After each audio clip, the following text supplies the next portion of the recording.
Hola, soy el profesor Inson Rojas Soy la profesora Carla Guzmán. y juntos vamos a estudiar el curso de anatomía. El día de hoy desarrollaremos el tema de histología. Para realizarlo los dejaré con su maestro, el profesor Edinson Rojas. Bien, recordemos primero qué es la histología. Recordemos que la histología viene a ser la ciencia encargada del estudio de los tejidos. Pero, ¿qué es un tejido? Un tejido viene a ser una agrupación de células. Células que van a poseer estructuras semejantes y que van a cumplir funciones bien definidas.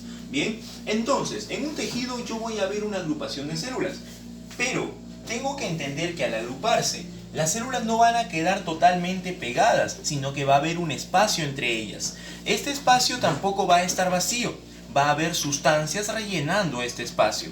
A las sustancias que rellenan el espacio entre las células se le conoce como sustancia intercelular o sustancia intersticial. ¿Bien? Listo. Ahora, eso me ayuda a entender que el tejido va a tener entonces dos componentes, las células y la sustancia intercelular. Pero como hemos dicho que estas células tienen que cumplir funciones bien definidas, entonces la función del tejido va a estar acorde a las funciones de las células que lo están formando. Bien, mientras que las características físicas del tejido, porque recordemos que no todos los tejidos son iguales, dentro del cuerpo tengo tejidos líquidos, tejidos semisólidos, tejidos totalmente solidificados, rígidos. ¿Quién le da esas características físicas? Eso va a depender del contenido de la sustancia intercelular. Entonces, células va a determinar las funciones del tejido. Sustancia intercelular o intersticial, bien, me va a determinar las características físicas del tejido.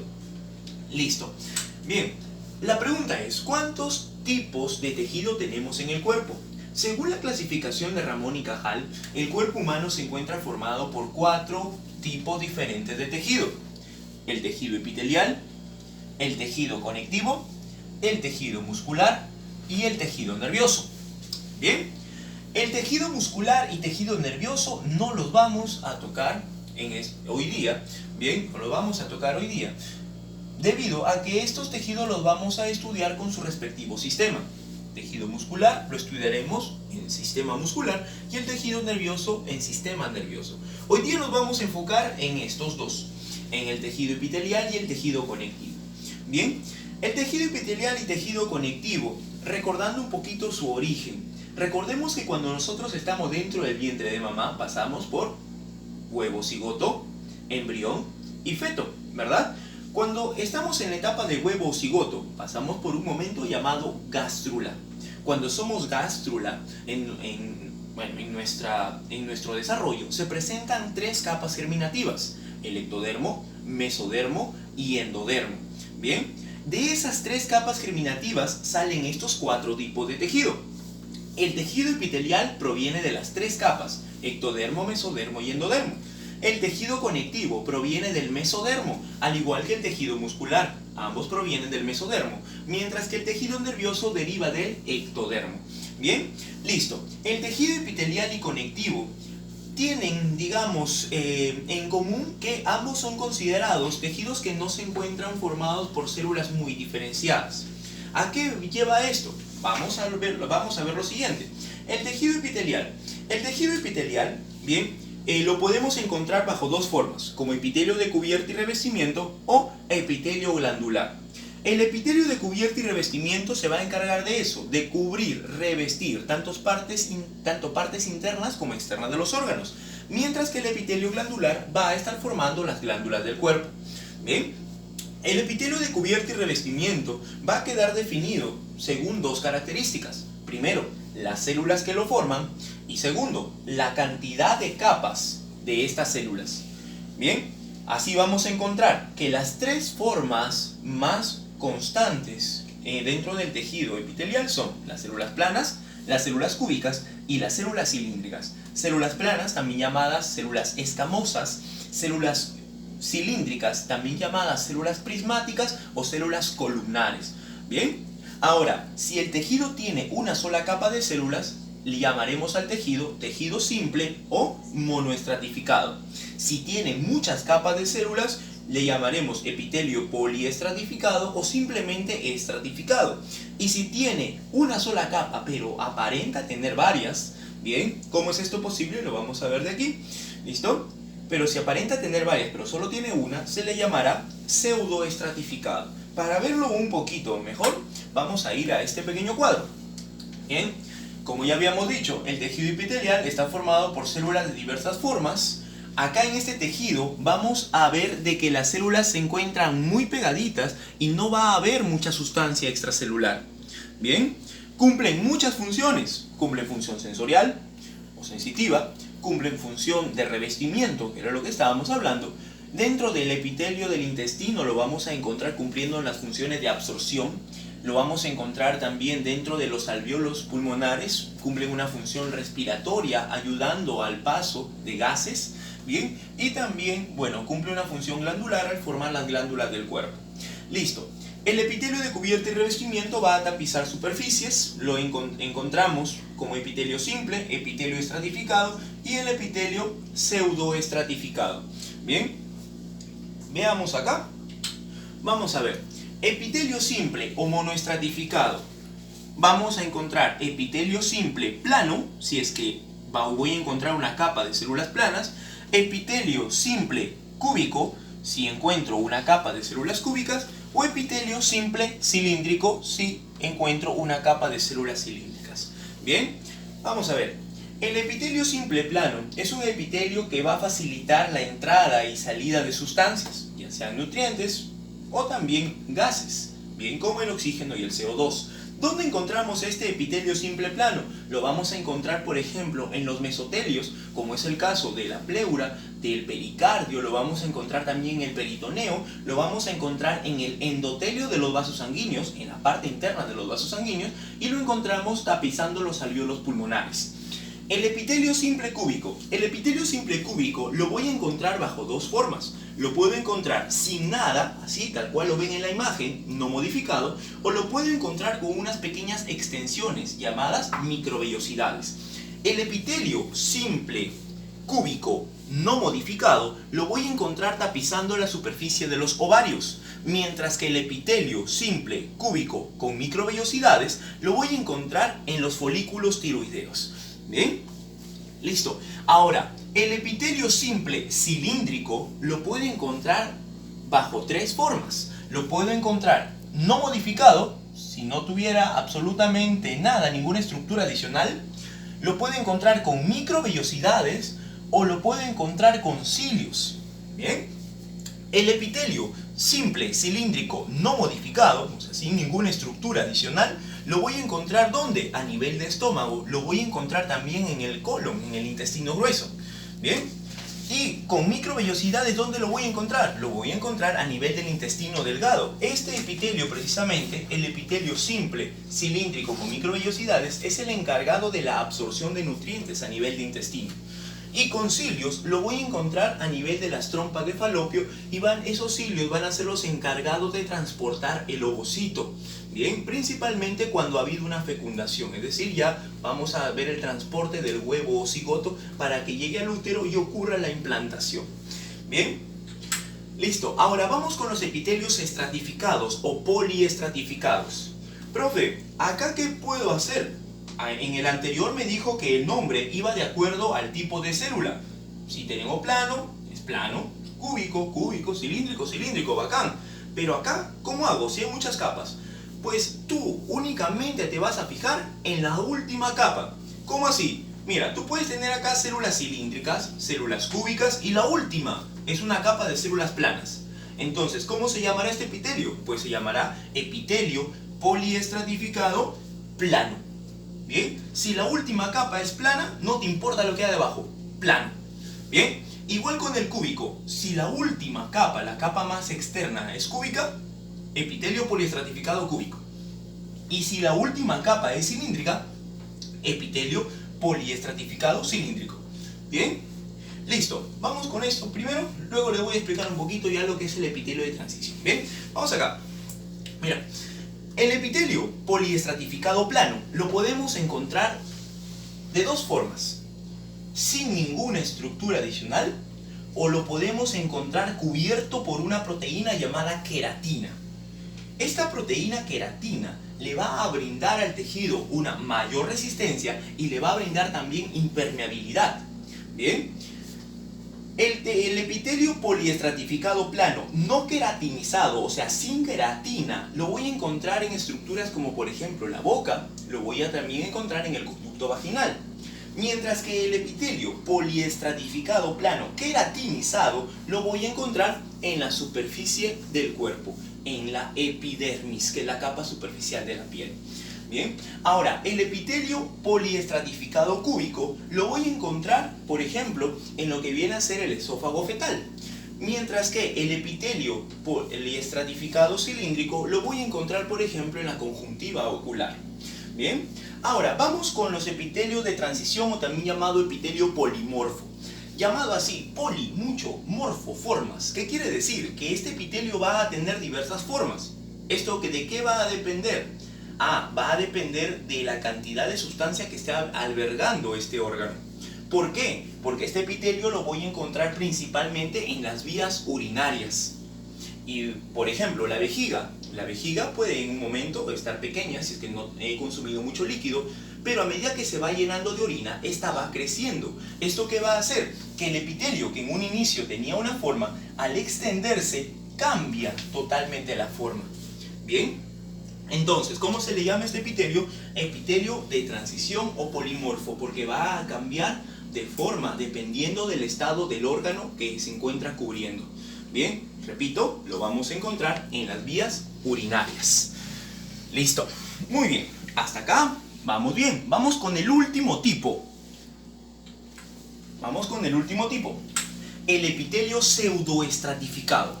El epitelio pseudoestratificado es llamado así, le decía que era un epitelio que aparenta tener muchas capas pero solo tiene una. ¿Esto de qué depende? Depende de dos cosas. En este epitelio voy a encontrar algunas células más pequeñas que otras. 1. 2. En este epitelio voy a encontrar que no todas las células tienen el núcleo en la misma posición. Entonces, ¿qué pasa? Cuando una persona lo ve al microscopio, por la posición de los núcleos pareciera que hubieran dos capas. Sin embargo, tan solo hay una. He ahí el nombre de pseudoestratificado. Este epitelio lo podemos encontrar principalmente, bien, bajo la forma de columnar o cilíndrico y con tres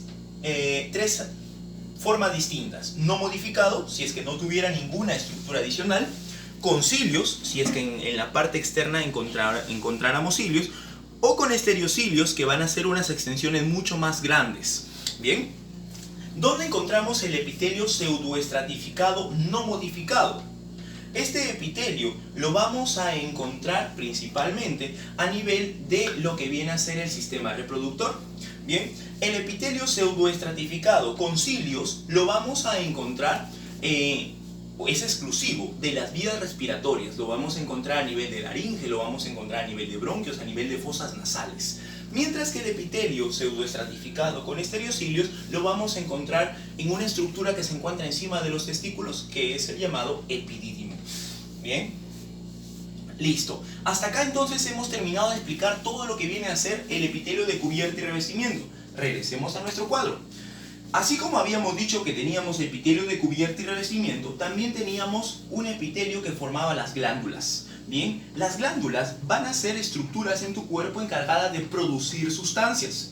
Estas sustancias pueden ser, pueden ser liberadas hacia el exterior del cuerpo o hacia un órgano hueco, o simplemente pueden ser liberadas hacia la sangre.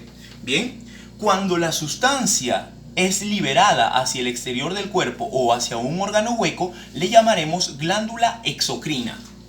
Cuando la sustancia es liberada a la sangre, le llamaremos glándula endocrina. Y a esta sustancia, ahí sí le vamos a tener un nombre especial para esa sustancia, le llamaremos hormona. Bien, entonces, cuando las glándulas producen sustancias y las liberan hacia el exterior del cuerpo o a un órgano hueco, como pueden ser principalmente órganos del tubo digestivo, le llamaremos, ¿cómo le llamaremos? Exocrina, glándula exocrina. Si produce sustancias que van a ser liberadas a la sangre, que esta sustancia, les dije, toma un nombre especial, hormona, en este caso le llamaremos glándula endocrina. Pero hay algunos órganos de tu cuerpo, hay algunas glándulas en tu cuerpo que tienen dos productos, incluso hasta 3 o 4 productos, que pueden ser del tipo exocrino y endocrino. O sea, por ejemplo, el páncreas. El páncreas produce una sustancia que va a ser liberada al intestino delgado. Entonces, si es liberada al intestino delgado, ¿qué hemos dicho? Es un producto exocrino. Pero el páncreas también se encarga de producir hormonas, como es el caso de la insulina y el glucagón. Entonces, como el páncreas tiene un producto exocrino y tiene un producto endocrino, ese páncreas entonces es considerado una glándula mixta. Muy bien, hasta acá hemos visto de manera general todo lo que se refiere al tejido epitelial. Ahora pasamos a nuestro siguiente tejido. El tejido conectivo. El tejido conectivo lo podemos encontrar como tejido conectivo propiamente dicho o lo podemos encontrar como tejido conectivo especializado. Dentro de lo que es el tejido conectivo propiamente dicho encontramos el tejido conectivo laxo y el tejido conectivo denso. Bien, el tejido conectivo laxo lo vamos a encontrar por ejemplo en la dermis, en la piel, mientras que el tejido conectivo denso lo vamos a encontrar por ejemplo en los ligamentos. Ahora, dentro de lo que es el tejido conectivo especializado, ya vamos a encontrar muchos grupos de tejidos. Principalmente nos vamos a centrar en este grupo de tejidos conectivos especializados. Bien, vamos aquí. Los tejidos conectivos especializados son el tejido elástico, el tejido adiposo, el tejido sanguíneo, la sangre, el tejido cartilaginoso y el tejido óseo. Todos estos tejidos son considerados tejidos conectivos, ya que las células que forman esos tejidos van a tener un origen en común. ¿Cuál será este origen? La célula mesenquimática o célula mesenquimatosa. La célula mesenquimática o mesenquimatosa es la célula madre del tejido conectivo y es la que se va a diferenciar en todas las demás células que van a formar los tejidos. Por ejemplo, hemos dicho que un tejido conectivo es la sangre, ¿verdad? Esta célula mesenquimática o mesenquimatosa se va a diferenciar en una célula madre hematopoyética que va a producir a todas las células que vamos a encontrar en la sangre. Por ejemplo, los eritrocitos, los neutrófilos, los eosinófilos, los basófilos. Incluso por acá tenemos los linfocitos. Bien, estas células también van a originar células propias del tejido cartilaginoso. Acá tenemos los condroblastos y los condrocitos, que pertenecen al tejido cartilaginoso.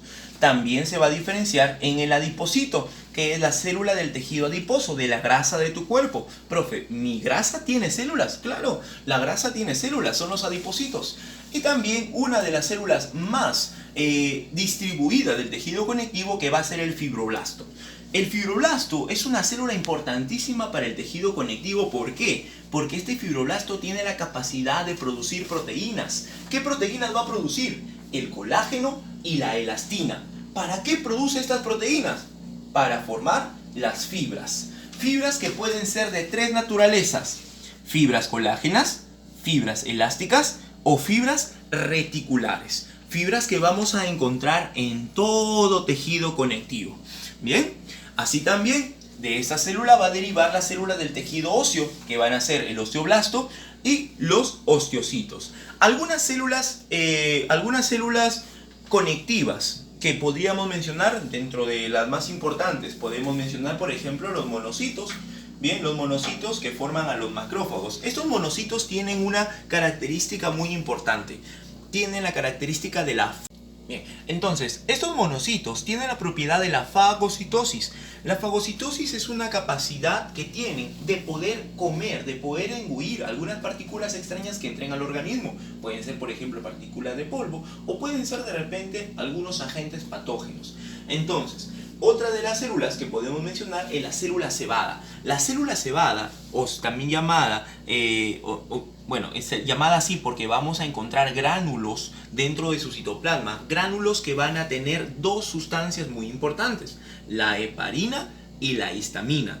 Heparina, que es una sustancia anticoagulante, es lo que evita que tu sangre coagule dentro de los vasos. Y la histamina, una sustancia que se va a liberar durante los procesos de alergia. Además de eso, las células cebadas, bien, van a tener un factor quimiotáctico de los eosinófilos, bien, y de los neutrófilos, de tal manera que al ocurrir una herida en el cuerpo, la célula cebada es la encargada de mandar las señales químicas para que todas las células de defensa puedan llegar hasta el sitio que se ha visto afectado.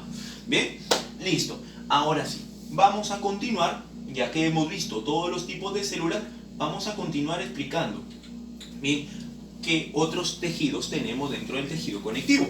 También tenemos tejidos elásticos que van a caracterizarse por tener gran cantidad de fibras elásticas. ¿Dónde encontramos este tipo de tejido? Lo vamos a encontrar en los ligamentos amarillos de la columna vertebral, los encontramos también en el ligamento suspensor del pene. Bien, tejido adiposo, la grasa de tu cuerpo. Te cuento que tú durante toda tu vida tienes dos tipos de grasa: grasa amarilla, o también llamada grasa blanca, y la grasa parda. La grasa parda es la grasa que vamos a encontrar en los recién nacidos y cumple una función muy importante: cuidarlos del frío, ayudarles a mantener su temperatura corporal. La grasa amarilla, que ya es conocida como grasa adulta, que es la grasa que tú ahora mismo debes tener en tu cuerpo, bien, esta grasa es la que va a servir para producir energía, sirve como reserva energética. También ayuda a moderar el cuerpo, principalmente en las mujeres, por acción hormonal. Bien, a cierta edad, las hormonas de la mujer hacen que la grasa se acumule en algunas zonas estratégicas del cuerpo, como es el caso de los pechos, las caderas y los glúteos. Bien, listo. Ahora, si vamos a ver el adipocito, que es la célula que forma la grasa, bien, vamos a encontrar que en la grasa amarilla, bien, se encuentra el adipocito tiene toda la grasa, todos los triglicéridos lo tienen en una vacuola. A esta vacuola se le llama liposoma. Como tiene una sola vacuola, le llamaremos también unilocular. En cambio, en el pardo vamos a encontrar muchas vacuolas. Como hay muchas vacuolas, múltiples vacuolas, a este tejido adiposo pardo le llamaremos multilocular. Bien, y ya para terminar por acá, tenemos el tejido cartilaginoso, que lo vamos a encontrar bajo tres formas, como cartílago hialino, cartílago elástico y cartílago fibroso, que ya lo hablaremos con mayor detalle después, y el tejido óseo, que lo encontramos como tejido óseo compacto y tejido óseo esponjoso. Bien, para entender ahora cómo es que trabajan esos tejidos, tanto el tejido epitelial y el tejido conectivo, siempre voy a encontrar esta estructura: un tejido epitelial por encima y un tejido conectivo debajo. Algo que debes recordar siempre es que debajo del tejido epitelial voy a encontrar una membrana basal, que siempre lo va a estar comunicando con un tejido conectivo. ¿Por qué esta unión siempre la vas a ver en tu cuerpo? Lo que pasa es de que los nutrientes y el oxígeno, recuerda que recorren por la sangre, y la sangre recorre a través de vasos sanguíneos. Y estos nutrientes y esos oxígenos tienen que llegar a todas las células de tu cuerpo. Eso quiere decir que para que llegue oxígeno y nutrientes, tiene que llegar hasta el tejido, tiene que llegar un vaso sanguíneo. Te cuento algo: el tejido epitelial no tiene vasos sanguíneos, es avascular. Profe, entonces, si no tiene vasos sanguíneos, ¿cómo le llega oxígeno y cómo le llegan nutrientes? El encargado de darle los nutrientes va a ser el tejido conectivo. El tejido conectivo sí tiene vasos sanguíneos, sí recibe nutrientes, sí recibe oxígeno.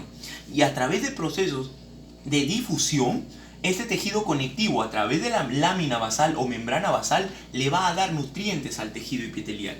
He ahí la gran importancia de la membrana basal, que ayuda en la nutrición. Además de eso, cuando se lesiona, ayuda a la regeneración, y cuando recién se está formando, ayuda a que éste se construya de manera correcta. Bien, ahora, además de eso, el tejido epitelial, cuando está formado por muchas capas, normalmente la capa más externa es la más afectada por los factores que, podemos encontrar en el medio ambiente. Entonces, las células más externas tienden a morir y a desprenderse. Al proceso de desprendimiento de células muertas se le llama exfoliación. Y como el tejido epitelial tiene una alta capacidad de regeneración, estas células rápidamente son reemplazadas y el tejido se mantiene siempre en buen estado para cumplir son las funciones que le corresponden. Bien, listo chicos, hasta acá es el primer video explicando histología. Ya va a venir un segundo video en donde hablemos específicamente de estos dos tejidos, el tejido cartilaginoso y el tejido óseo. Hasta otra oportunidad chicos, que estén bien, hasta luego.